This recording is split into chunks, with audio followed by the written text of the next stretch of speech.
Hello students, तो आज का अपना टॉपिक है भ्रूणपोष यानी एंडोस्पर्म। एंडोस्पर्म जो डबल फर्टिलाइजेशन जो हमने पिछले लेक्चर में जो पढ़ा था, द्विवीय निषेचन की जो प्रक्रिया थी उसके दौरान किसका निर्माण हो रहा था। जब निषेचन की प्रक्रिया हो रही है मतलब नर और मादा युग्मक का क्या हो रहा है, संलयन हो रहा है, उस प्रक्रिया को निषेचन कह रहे हैं। निषेचन की प्रक्रिया के दौरान क्या बन रहा था, प्राथमिक भ्रूणपोष केंद्रक, इसका निर्माण हो रहा था। इसी से किसका निर्माण होता है, भ्रूणपोष का निर्माण होता है। जो द्विबीजपत्री प्लांट्स होते हैं, द्विबीजपत्री प्लांट, द्विबीजपत्री जो प्लांट्स होंगे उनमें जो भ्रूणपोष होता है, भ्रूणपोष का निर्माण निषेचन के दौरान ही होता है। निषेचन के दौरान जब निषेचन की प्रक्रिया होती है तो उस दौरान ही किसका निर्माण होता है, भ्रूणपोष का निर्माण होता है, एंडोस्पर्म का निर्माण होता है। लेकिन एक बीजपत्री की बात करें, एक बीजपत्री प्लांट्स की बात करें, इन एक बीजपत्री प्लांट्स में क्या बन जाता है, भ्रूणपोष का निर्माण पहले, निषेचन से पहले ही बन जाता है, निषेचन से पहले ही बन जाएगा।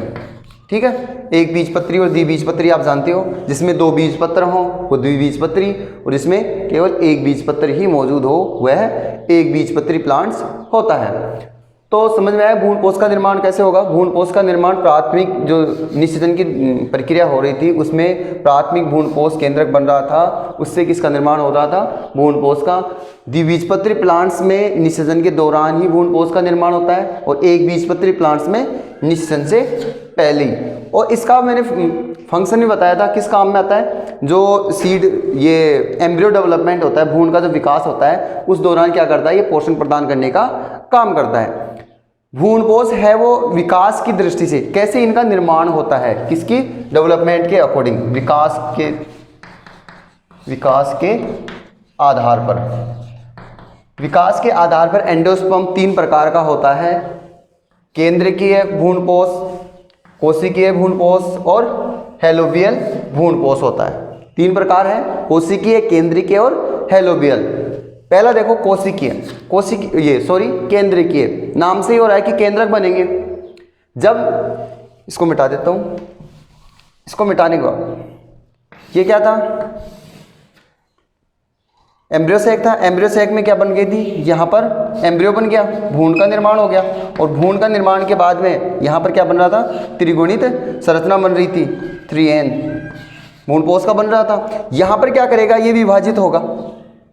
जब इसका न्यूक्लियस का विभाजन होगा, क्या ये केंद्रक तो है, जब इस केंद्रक का विभाजन हो रहा है तो कैसे होगा, सिर्फ केंद्रक विभाजन ही होगा, स्वतंत्र रूप से किसका विभाजन होगा, केंद्रक का। मतलब ये 2 में बदलेगा, 2 में, 3 में, 4 में, कंप्लीटली क्या बनेंगे। सबसे पहले इसमें क्या होगा, केंद्रीय जब भ्रूणपोष होता है उसमें सिर्फ केंद्र का विभाजन ही होगा। फिर बाद में क्या बनता है, इनके ऊपर सेल वॉल का निर्माण होता है, कोशिका भित्ति का निर्माण होता है। ठीक है, जब ये प्राथमिक भ्रूणपोष केंद्रक है वो विभाजित होगा तो सिर्फ किसका, केंद्र का ही विभाजन होगा। मतलब ये क्या है, भ्रूण है और भ्रूण में क्या बनेंगे, ये केंद्रक विभाजन ही होगा, सिर्फ स्वतंत्र रूप से इसमें क्या होगा, केंद्रक विभाजन ही होगा। फिर कुछ समय बाद में इसमें क्या होगा, सेल वॉल का निर्माण हो जाएगा।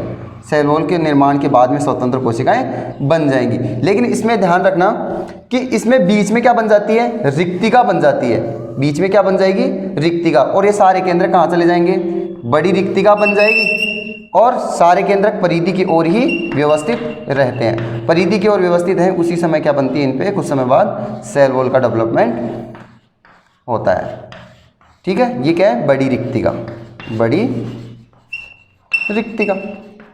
ठीक है, तो केंद्रिक में क्या होगा, स्वतंत्र केंद्रक विभाजन होगा, केंद्रक परिधि पर विन्यासित होंगे, मध्य में क्या बन जाएगी, बड़ी रिक्तिका मैंने बनाई है, और कुछ समय बाद में इसमें क्या बन जाएगा, सेल वॉल का डेवलपमेंट हो जाएगा।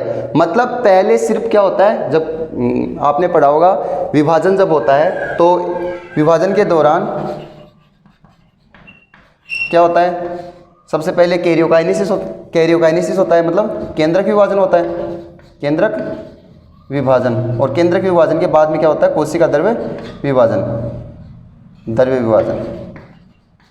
तो यहाँ पर कोशिका द्रव्य विभाजन न होकर सिर्फ क्या हो रहा है, कैरियोकाइनेसिस ही हो रहा है, मतलब केंद्र का विभाजन ही कंटिन्यू हो रहा है। उसके बाद में क्या बन रही है, इसके पास सेल वॉल का डेवलपमेंट हो रहा है। जैसे 56% जो कुल होते हैं आवर्तबीजी पादपों के, उसमें ये केंद्रीय भ्रूणपोष ही पाया जाता है। नारियल के पानी में भी क्या होता है, बहुभ्रूणता का उदाहरण है, मतलब इसमें जो न्यूक्लियस होते हैं वो अनेक होते हैं।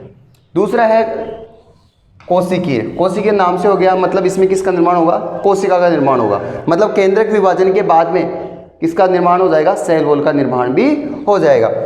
जैसे ये क्या है, प्राथमिक भ्रूणकोश केंद्रक है, ये विभाजित होगा, विभाजित होने के बाद में दो केंद्रक बनेंगे, दो बनने के बाद में इसमें क्या बन जाएगी, सेल वॉल, फिर वापस ही विभाजित होंगी, वापस इन पे क्या बन जाएगी, सेल वॉल कंटिन्यू बनती जाएगी। जैसे जैसे कोशिका विभाजन होगा उसी के साथ साथ क्या होगी, केंद्रक वो सेल वॉल का निर्माण भी हो जाएगा, और इन पे क्या बन जाएंगे, चूसकांग भी बन जाएंगे। क्या बन जाएंगे, चूसकांग। ठीक है, तो सभी विभाजन के बाद में किसका निर्माण होता है, कोशिका के ऊपर सेल वॉल का डेवलपमेंट हो जाएगा और इसमें चूसकांग भी विकसित हो जाते हैं। एग्जाम्पल के तौर पर देखो, गेमोपेटेली के जो सदस्य हैं वो कोशिकीय भ्रूणकोश उनमें पाया जाता है, जैसे वारवैक्स, वारवैक्स। थर्ड है हेलोबियल। हेलोबियल क्या होता है, केंद्रीय भ्रूणकोश और कोशिकीय भ्रूणकोश, इन दोनों का क्या होता है, कंबाइंड होता है, दोनों का मध्यवर्ती होता है। मध्यवर्ती मतलब इसमें केंद्रीय भ्रूणकोश भी पाया जाता है और कोशिकीय भ्रूणकोश के अकॉर्डिंग भी विभाजन होता है, मतलब पहले केंद्र का विभाजन भी होता है और एक तरफ क्या होता है, कोशिका का विभाजन होगा। इसमें क्या करता है कि जब ये प्राथमिक भ्रूणकोश केंद्रक है वो विभाजित होगा, विभाजित होने के बाद में दोनों क्या करेंगे, विपरीत गति करेंगे और विपरीत गति करने के बाद में पहुंच जाएंगे। तो एक अंड द्वार की तरफ, अंड द्वार मतलब बीजांड द्वार, माइक्रोपाइल, बीजांड द्वार, एक कोशिका तो बीजांड द्वार की ओर चली जाएगी और दूसरी चले जाएगी तरफ निभाग की तरफ चली जाएगी, निभागीय भाग की तरफ। बीजांड द्वार की तरफ जो सेल होती है वो कैसी होती है, बड़ी और साइज में, और ये निभागीय वाले की तरफ छोटी सेल होती है, छोटी कोशिका होती है। फर्स्ट टाइम जब विभाजन हो रहा है तो उस समय तो क्या बन रही है, दोनों के ऊपर सेल वॉल बन रही है, लेकिन निभागीय भाग की तरफ जो कोशिका में विभाजन होगा वो कैसा होगा, केंद्रीय विभाजन। इस साइड कौन सा होगा, केंद्रीय,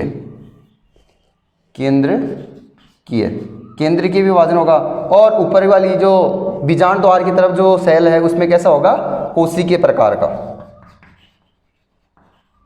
कोशिकीय प्रकार का भ्रूणकोश में विभाजन होगा, मतलब इससे विभाजित होकर दूसरी कोशिका में भी सेल वॉल बन जाएगी। लेकिन यहाँ पर क्या बनेंगे, पहले क्या बनेंगे, न्यूक्लियस न्यूक्लियस बनेंगे, केंद्र बनेंगे, फिर उसके बाद में क्या बनेंगे, उनके ऊपर सेल वॉल का निर्माण होगा, मतलब दोनों का मध्यवर्ती होगा। दोनों का कौन सा, केंद्रीय भ्रूणकोश और कोशिकीय भ्रूणकोश के मध्यवर्ती होता है। प्रथम विभाजन के बाद सेल वॉल की युक्त दो सेल बनती है, दो सेल मैंने बताई, एक किधर जाएगी बीजांड द्वार की तरफ और एक निभागीय भाग की तरफ। दो सेल बन गई, एक छोटी वाली सेल निभाग की ओर चली जाएगी जिसमें मुक्त केंद्रक विभाजन होगा, मुक्त केंद्रीय विभाजन होगा, मैंने बता दिया। और बड़ी कोशिका होगी वो अंड द्वार या बीजांड द्वार की तरफ होती है और केंद्रक विभाजन भी होगा, उसके साथ साथ क्या होगा, सेल वॉल भी बन जाएगी। एग्जाम्पल के तौर पर हो गया, एक बीजपत्री जो प्लांट्स होते हैं उनके हेलोबियल जो गण होता है उसके सदस्यों में ये हेलोबियल प्रकार का भ्रूणकोश पाया जाता है। बात करते हैं भ्रूणकोश के कार्य की, कि भ्रूणकोश का कार्य क्या होता है।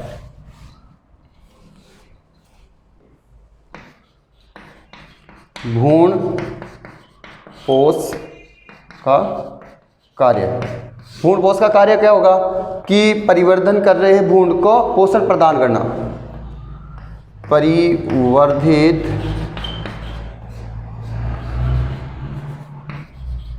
भ्रूण को पोषण प्रदान करना।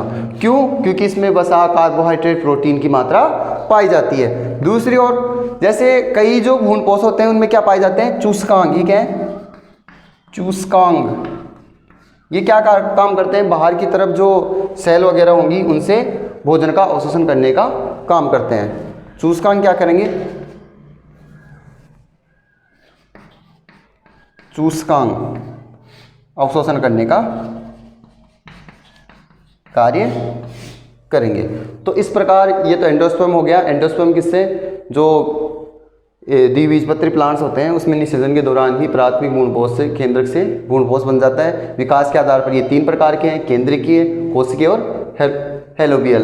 केंद्रकीय में केंद्र का विभाजन पहले होगा, उसके बाद में सेल वॉल बनेगी, और कोशिकीय में वो केंद्र विभाजन के बाद ही जस्ट क्या बन जाएगी, सेल वॉल का डेवलपमेंट हो जाएगा। और हेलोबियल में क्या होगा, दोनों का ये मध्यवर्ती होता है। तो नोट करो इसको एक बारी, फिर से आगे हम पढ़ते हैं। तो अब देखो भ्रूण परिवर्धन, डेवलपमेंट ऑफ एम्ब्रियो, यानी एम्ब्रियो का डेवलपमेंट कैसे होता है।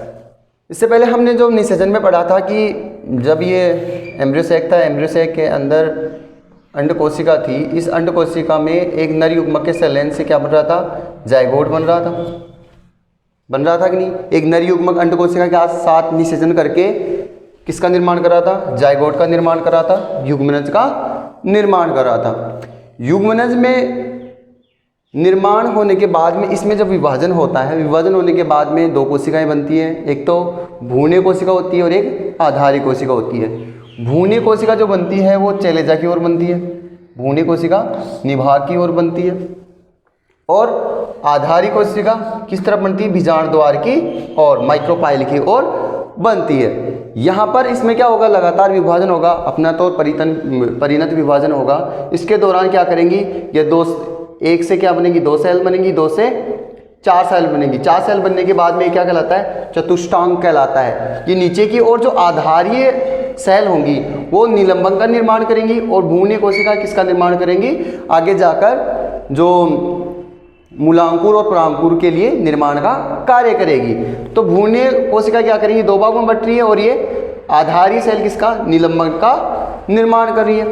धीरे धीरे आगे जाकर ये किसका निर्माण कर लेती है, चतुष्टांग के रूप में निर्माण कर लेती है, और ये क्या है, नीचे निलंबक है। फिर आगे जाकर ये कैसा बन जाता है, एक प्राक भ्रूण के रूप में डेवलप हो जाता है। तो लगातार कंटिन्यू इसमें जब विभाजन होता है तो एक प्रो एम्ब्रियो का डेवलपमेंट हो जाता है। और ये जो भ्रूण की जो संरचना बनने के लिए तैयार हुई है वो कैसी होती है, गोलाकार, लगभग कैसी होती है, गोलाकार होती है। और इसके चारों तरफ क्या है ये डर्मेटोजन एक परत है, डर्मेटोजन एक परत है, ये पाई जाती है। और इसके बीच में क्या भरा हुआ है, ये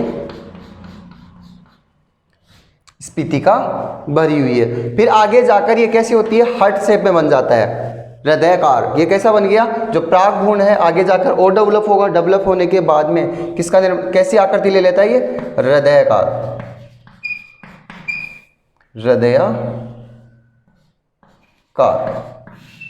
हृदय के रूप में। यानी ये कैसा, पहले तो जो एम्ब्रियो प्रो एम्ब्रियो डेवलप हुआ है वो कैसा था, गोलाकार था। फिर उसके बाद में क्या बन गया, ये हार्ट शेप में डेवलप हो गया। हार्ट शेप में डेवलप होने के बाद में एक तरफ तो क्या होती है, ऊपर की साइड तो क्या होता है, प्यूम्यूल पाया जाता है, पेरीब्लेम। प्यूम्यूल को क्या बोलते हैं, पेरीब्लेम कहते हैं। और ये पेरीब्लेम किस तरफ पाया जाता है, निभागीय भाग की ओर, निभाग चैलेजा की ओर प्रेजेंट होता है। और नीचे की ओर क्या पाया जाता है, रेडिकल पाया जाता है, रेडिकल मूलांकुर। रेडिकल क्या करेगा, जड़ का निर्माण करता है। रेडिकल के द्वारा क्या करेंगी, जड़ का निर्माण होगा, जड़ का निर्माण होगा। और जो प्यूम्यूल होता है, पेरीब्लेम के द्वारा किसका निर्माण होगा, पररोह का डेवलपमेंट होता है। पररोह जो ऊपर की ओर, जमीन से ऊपर की ओर जो प्लांट्स का भाग जो डेवलप होता है, विकसित होता है, उसको क्या कहते हैं, पररोह कहते हैं। तो यहाँ पर क्या पाया जा रहा है, ये मूलांकुर रेडिकल होता है। रेडिकल तो किसका निर्माण कर लेगा, जड़ का। और प्यूम्यूल है, प्यूम्यूल क्या किसका निर्माण करेगा, पररोह का डेवलपमेंट हो जाएगा। जब ये मैच्योर हो जाएगा, परिपक्व, ये क्या है, परिपक्व भ्रूण है। क्या ये परिपक्व भ्रूण, परिपक्व भ्रूण कैसा दिखाई देगा, इसमें 2 बीजपत्र स्पष्ट क्या दिखाई देंगे, इसके अंदर तो सेल तो होती हैं, परिपक्व बीजपत्र में बीजपत्र दिखाई देने लगेंगे स्पष्ट। ये कैसे है, 2 बीजपत्र दिखाई दे रहे हैं तो मतलब द्विबीजपत्री है। और यहाँ पर जो रेडिकल होता है, रेडिकल के बारे में मैंने बताया, रेडिकल क्या करेगा, मूलांकुर जो जड़ तंत्र है पादप का उसका डेवलपमेंट करेगा। और ये नीचे की ओर क्या होता है, निलंबक होता है। और यहाँ पर प्लूम्यूल है, प्लूम्यूल क्या करेगा, किसका डेवलपमेंट करता है, प्लूम्यूल किसका करेगा, परोह का निर्माण करेगा। और ये क्या है, प्रांकुर होता है। इस प्रकार ये क्या है, एक मेच्योर क्या है, एम्ब्रियो है। और ये किसके अंदर पाया जाएगा, फिर जो बीजांड था, बीजांड के अंदर ही पाया जाएगा। क्योंकि निलंबक क्षेत्र किस तरफ हो जाएगा, माइक्रोपाइल की तरफ, किसकी तरफ, बीजांड द्वार की तरफ, बीजांड द्वार की ओर हो जाएगा। और ये जो ऊपर बीजपत्र और ये प्लूम्यूल है ये किस तरफ हो जाएंगे, निभागी भाग की ओर। ये क्या हो जाएंगे, निभाग की ओर प्रेजेंट हो जाएंगे। तो वापस से देख लो एम्ब्रियो डेवलपमेंट को। एम्ब्रियो डेवलपमेंट का जो स्टडी है वो कुर्सीपेरा जो ब्रेसिकेसिकुल होता है उसका द्विबीजपत्री एक प्लांट था।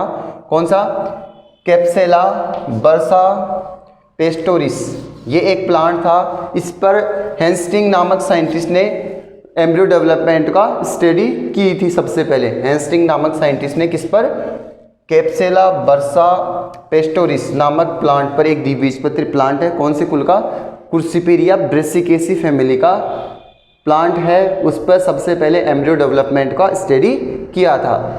एम्ब्रियो डेवलपमेंट के लिए हमने जो एम्ब्रियो सेक था, एम्ब्रियो सेक के अंदर जो एग सेल थी, एग सेल से आकर कौन फ्यूजन कर रहा था, मेल गैमेट फ्यूजन कर रहा था। मेल गैमेट फ्यूजन होने के बाद में एम्ब्रियो डेवलपमेंट हो रहा था। एम्ब्रियो डेवलपमेंट होने के बाद में इसमें विभाजन होता है। विभाजन होने के बाद में 2 कोशिकाएं बनती हैं, एक भ्रूणी कोशिका होती है और एक आधारी कोशिका होती है। भ्रूणी कोशिका निभाग की ओर होगी और आधारी कोशिका बीजांड द्वार माइक्रोपाइल की तरफ होगी। आधारी कोशिका तो निलंबक का निर्माण करेगी और भ्रूणी कोशिका जो लास्ट में हमने देखा है किसका, जो प्लूम्यूल होता है, रेडिकल होता है, इसका डेवलपमेंट होता है। धीरे धीरे ये चतुष्टांग के रूप में, अष्टांश के रूप में। और जब प्रो एम्ब्रियो होता है, प्रो एम्ब्रियो जो आपके सामने दिख रहा है वो कैसा हो गया, गोलाकार हो जाएगा। गोलाकार होने के बाद में थोड़ा और मैच्योर होगा। मैच्योर होने के बाद में ये हार्ट शेप में दिखाई देगा और हार्ट शेप में आने के बाद में एक परिपक्व मैच्योर किसका डेवलपमेंट हो जाता है, एम्ब्रियो का डेवलपमेंट हो जाएगा। तो इस प्रकार क्या हो जाता है ये एम्ब्रियो का डेवलपमेंट। तो यहाँ से जो रेडिकल होगा, रेडिकल किसका निर्माण करेगा, जड़तंत्र का। और प्लूम्यूल होगा या पेरीब्लेम होगा, ये किसका डेवलपमेंट करेगा, परोह भाग का निर्माण करेगा। परोह भाग जानते हो कि जो ज़मीन से ऊपर प्लांट का जो भाग वृद्धि करता है वो परोह होता है और नीचे जो वृद्धि करेगा ये जड़ होती है, क्योंकि जड़ें जमीन में ही वृद्धि करती हैं। इस प्रकार ये क्या हो गया, एम्ब्रियो डेवलपमेंट हो गया। तो इसके बाद इसको एक बार नोट करो, इससे आगे हम फिर पढ़ते हैं। तो एम्ब्रियो डेवलपमेंट के बाद में देखिए सीड का डेवलपमेंट, डेवलपमेंट ऑफ सीड, यानी सीड का निर्माण कैसे होता है। जब बीज का निर्माण हो गया, बीज का निर्माण कैसे हुआ कि जब सीधा ही बीजांड की संरचना में बना देता हूँ।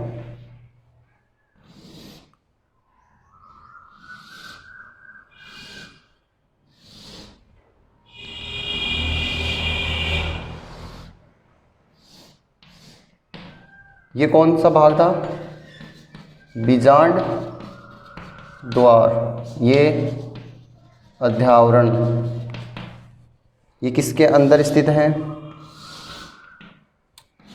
ये टोटल क्या है, अंडाशय। टोटल क्या है, अंडाशय। यानी अंडाशय के अंदर क्या पाया जाता है, ये क्या है, ये नीचे बीजांड व्रंत हो जाएगा और नीचे प्लेसेंटा आ जाएगा। यहाँ पर ये क्या था, यहाँ पर एम्ब्रियो डेवलप हो गया, एम्ब्रियो, ठीक है, भ्रूण हो गया। यहाँ पर ये कैसे क्या होते हैं कि ये पूरा का पूरा किसमें, जो अंडाशय होता है, अंडाशय किसका निर्माण करता है, फल का निर्माण करेगा। या फल किसे कहेंगे, परिपक्व अंडाशय को हम क्या करेंगे, फल कहते हैं। ये आगे हम बात करेंगे। तो यहाँ पर ये बीजांड द्वार है, अध्यावरण है, भ्रूण है, यानी बीज का निर्माण कैसे होता है, मतलब ये कौन कौन सी संरचना है किसमें परिवर्तित होती है। जैसे बीजांड व्रंत होता है, बीजांड व्रंत ये रहा नीचे, किस में बदल रहा है? बीज व्रंत। बीज व्रंत मतलब जो बीज को जोड़ने के लिए क्या पाया जाता है? व्रंत पाया जाता है उसमें। नाभिका, नाभिका में होती है बीजांडकाय यानी न्यूसिलस। यहाँ पर क्या भरा होता है? न्यूसिलस भरा होता है, बीजांडकाय भरा होता है। ये क्या होता है? कंप्लीटली जब डेवलपमेंट होता है एम्ब्रियो का तो उस समय क्या कर लिया जाता है? इसका यूज कर लिया जाता है, ठीक है, इसलिए ये हासिल हो जाता है। लेकिन कुछ प्लांट्स में क्या जाता है? ये शेष रह जाता है। और जिन प्लांट्स में ये शेष रह जाता है, जिन प्लांट में बीजांडकाय शेष रह जाता है उसे परिभ्रूणपोषी कहते हैं। उसे क्या कहेंगे? परिभ्रूणपोषी कहते हैं।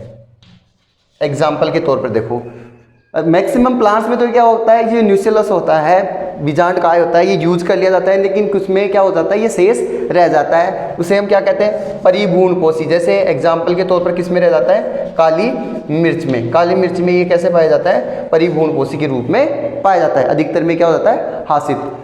अध्यावरण होता है, जो इंट्यूगमेंट होता है, इंट्यूगमेंट क्या करता है? बीजावरण का निर्माण करता है। पहले तो ये किसको कवर कर रहा है? इंट्यूगमेंट। ये इंट्यूगमेंट ही तो है। अध्यावरण किसको कवर कर रहा है? पहले तो बीजांड को कवर कर रखा था, अब किसको कवर करेगा? बीज को, क्योंकि इसके अंदर ही क्या बन रहा है? बीज का डेवलपमेंट हो रहा है, इसलिए ये सीड कोट का फॉर्मेशन करता है। भ्रूणपोष है वो हासिल हो जाएगा या प्रेजेंट होगा, उसके अकॉर्डिंग हम देखते हैं इसको कि जो प्रेजेंट हो जाए, ये उतार लिया होगा परिभ्रूणपोषी। तो कुछ प्लांट्स देखो ऐसे होते हैं जिनमें भ्रूणपोष शेष रह जाता है और कुछ में कंप्लीटली यूज हो जाता है।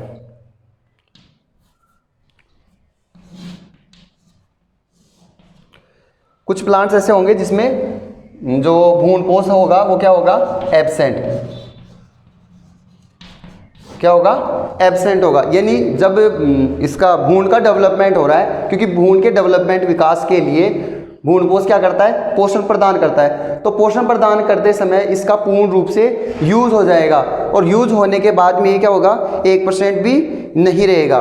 उसको हम क्या कहेंगे? बिल्कुल भी शेष नहीं रहेगा, एब्सेंट होगा या अनुपस्थित।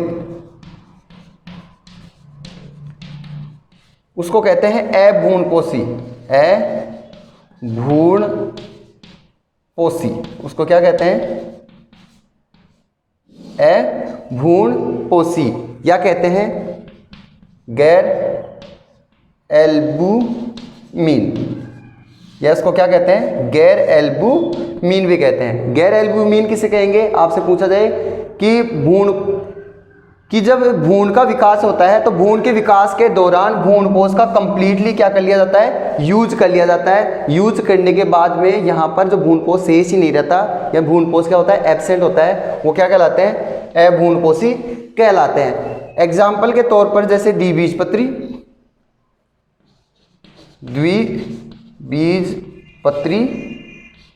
प्लांट। द्विबीजपत्री प्लांट कैसे होते हैं? अभ्रूणपोषी होते हैं। क्यों होते हैं? क्यों? आपने देखा होगा जो चना होता है, चने में क्या पाए जाते हैं? 2 बीजपत्र पाए जाते हैं। तो 2 बीजपत्र होने की वजह से यहाँ पर जब ये इसका डेवलपमेंट होता है, सीड को जब का डेवलपमेंट होगा, इससे जब प्लांट्स का बनाया जाएगा, तो उसको बनाने के लिए यहाँ पर ये बीजपत्र मौजूद होते हैं। क्या होते हैं? बीजपत्र।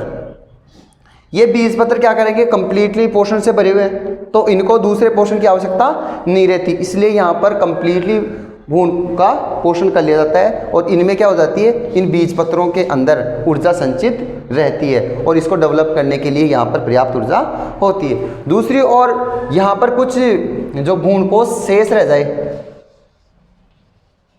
प्रेजेंट का मतलब भ्रूणपोष क्या होगा? उपस्थित। और जिनमें भ्रूणपोष उपस्थित होता है वो कहलाते हैं भ्रूणपोषी। भ्रूणपोषी या एल्बुमिन कहलाएंगे। अब आपसे पूछा जाए कि एल्बुमिन क्या है या भ्रूणपोषी क्या है, तो आप बताओगे कि जब सीड बीज निर्माण के दौरान भ्रूण शेष रह जाता है, बीज में कुछ मात्रा में भ्रूण शेष रह जाता है या उपस्थित होता है, उसे क्या कहते हैं, एल्ब्यूमिन या भ्रूणपोषी कहते हैं। एग्जाम्पल के तौर पर एक बीजपत्री, एग्जाम्पल के तौर पर हो गया एक बीजपत्री प्लांट।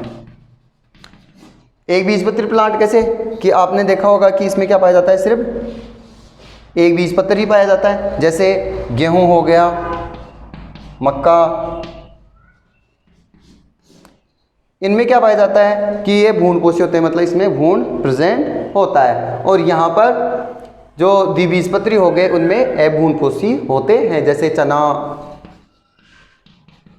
मूंगफली, ये सब होते हैं। ठीक है, तो भ्रूणपोष के अनुसार बीज दो प्रकार के हो गए, अभ्रूणपोषी और भ्रूणपोषी। अभ्रूणपोषी में भ्रूणपोष शेष नहीं रहेगा और भ्रूणपोषी में भ्रूण शेष रहेगा। अभ्रूणपोषी के एग्जाम्पल द्विबीजपत्री प्लांट और भ्रूणपोषी के एक बीजपत्री प्लांट्स हो गए। सहायक और प्रतिमुखी जो कोशिकाएं होती हैं वो भी हासिल हो जाएंगी। अंड कोशिका किसका डेवलपमेंट करती है, एम्ब्रियो का डेवलपमेंट करती है, ये आपको पता है। और द्वितीय केंद्रक भ्रूणपोष का निर्माण करता है। तो ये तो हो गया जो बीजांड होता है, बीजांड का रूपांतरण किस रूप में होता है। तो बीज का निर्माण कैसे हुआ, तो बीज क्या हो गए, अभ्रूणपोषी और भ्रूणपोषी हो गए। कुछ प्लांट्स ऐसे होते हैं जिनमें जो बीजांड होता है, बीजांड के ऊपर क्या पाया जाता है, एक आवरण पाया जाता है, वो एरिल कहलाते हैं। क्या कहलाते हैं, एरिल, बीजांड के ऊपर। कुछ प्लांट्स ऐसे आपको देखने को मिलेंगे जिनमें क्या होगा, बीजांड पर आवरण पाया जाता है, बीजांड पर आवरण। उस आवरण को क्या कहते हैं, एरिक। क्या कहते हैं, एरिक कहते हैं। जैसे एग्जाम्पल के तौर पर लीची में, लीची में क्या पाया जाता है, एक बीजांड के ऊपर आवरण पाया जाता है। तो बीज के ऊपर, बीज के अंदर क्या होगा, भ्रूण होगा। भ्रूण के चारों तरफ क्या होंगे, ये यहाँ पर क्या होगा, भ्रूण हो जाएगा। भ्रूण के चारों तरफ बीजपत्र प्रेजेंट होते हैं। बीजपत्र के चारों तरफ क्या होगा कि ये जो अध्यावरण होता है, इंट्यूगमेंट होता है, ये इसके चारों तरफ क्या बना लेता है, बीजावरण का निर्माण कर लेता है। बीजावरण में अध्यावरण भी दो प्रकार का था, एक तो एक्साइन के रूप में और एक इंटाइन के रूप में। एक तो अंतः अध्यावरण था और एक बाह्य अध्यावरण था। अंतः अध्यावरण क्या करेगा, अंतः आवरण का निर्माण करेगा और बाह्य आवरण का निर्माण करेगा। अंतः आंतरिक आवरण बनाएगा और बाह्य आवरण बनाएगा। ठीक है, बीजावरण को टेस्टा भी बोल देते हैं। बीजावरण को क्या बोल देते हैं, टेस्टा। ठीक है, समझ में आया बीज का डेवलपमेंट। ठीक है, नोट कर लो एक बारी। अब देखो फल का विकास। फल किसे कहेंगे, जो परिपक्व अंडाशय होता है उसको ही हम क्या कहते हैं, फल। परिपक्व अंडाशय को फल कहते हैं। फल भी देखो दो प्रकार के होते हैं, फल भी दो प्रकार के होते हैं, 2 टाइप्स। एक तो रियल फल होते हैं और एक ट्रू फल होते हैं। एक तो वास्तविक फल और एक हो जाएंगे आभासी फल। वास्तविक फल किसे कहेंगे कि जब फल निर्माण के प्रक्रिया में सिर्फ अंडा से ही भाग लेता है, पुष्प के अन्य भाग नहीं लेंगे। यानी फल का निर्माण सिर्फ किससे होता है, अंडाशय से। क्या लिखेंगे, फल का निर्माण केवल किससे होता है, अंडाशय से। इसके अलावा पुष्प के किसी भी भाग से फल का निर्माण नहीं होता है। वो क्या होते हैं, वास्तविक फल होते हैं। आपको मैक्सिमम फल कैसे दिखाई देंगे, वास्तविक फल ही दिखाई देंगे।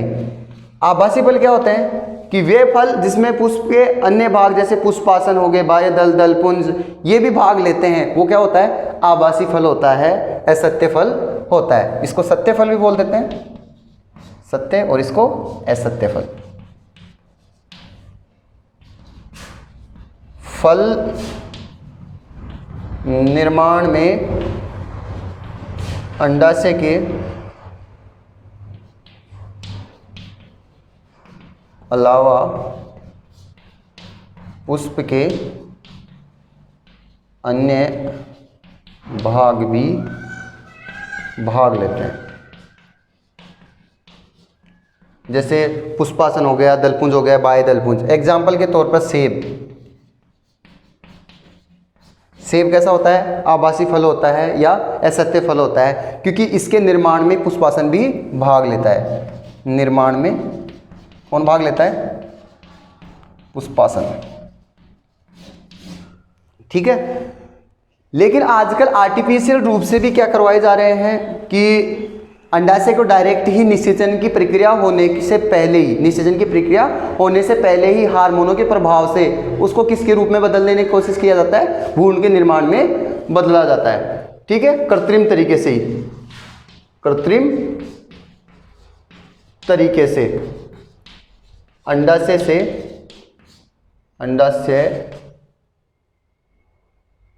को बिना निषेचन के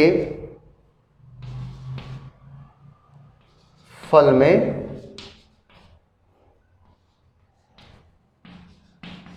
बदला जाता है। यह क्रिया क्या कहलाती है? अनिषेक फलन कहलाती है। क्या कहलाती है क्रिया? क्रिया क्या कहलाएगी? अनिषेक फलन कहलाती है। इनमें ध्यान रखना, इस निर्माण की प्रक्रिया में जो फल का निर्माण होता है उनमें बीज नहीं बनते। बीज नहीं बनते। क्यों नहीं बनते? क्योंकि इनमें क्या नहीं हो रही? निषेचन की प्रक्रिया नहीं हो रही। क्योंकि निषेचन की प्रक्रिया के दौरान ही किसका निर्माण होता है? बीज का निर्माण होता है। ये सब हमने पढ़ लिया। हार्मोन जैसे कौन से होते हैं? हार्मोनल प्रभाव बताया मैंने। हार्मोन जैसे ऑक्सिन हो गए, ऑक्सिन हो गया, जिब्रेलिन हो गया। ऐसे कुछ एंजाइम होते हैं जो कृत्रिम तरीके से क्या किए जाते हैं? अंडाशय के ऊपर डाले जाते हैं और वो अंडाशय सीधा एक इसमें डेवलप हो जाता है, फल में डेवलप हो जाता है और उसमें बीजों का निर्माण नहीं होता। जैसे आजकल जो तरबूज हैं उनमें बीज पाए जाते हैं, उनको हटाने के लिए कौन सी प्रक्रिया अपनाई जाती है? अनिषेक फलन की प्रक्रिया अपनाई जाती है। तो इस प्रकार अपना जो फ्रूट का डेवलपमेंट है वो भी कंप्लीट हो गया। इस प्रकार हम ना जो आवर्तबीजी प्लांट्स में जो जनन था वह टॉपिक सारे कंप्लीट हो चुके हैं। Thank you.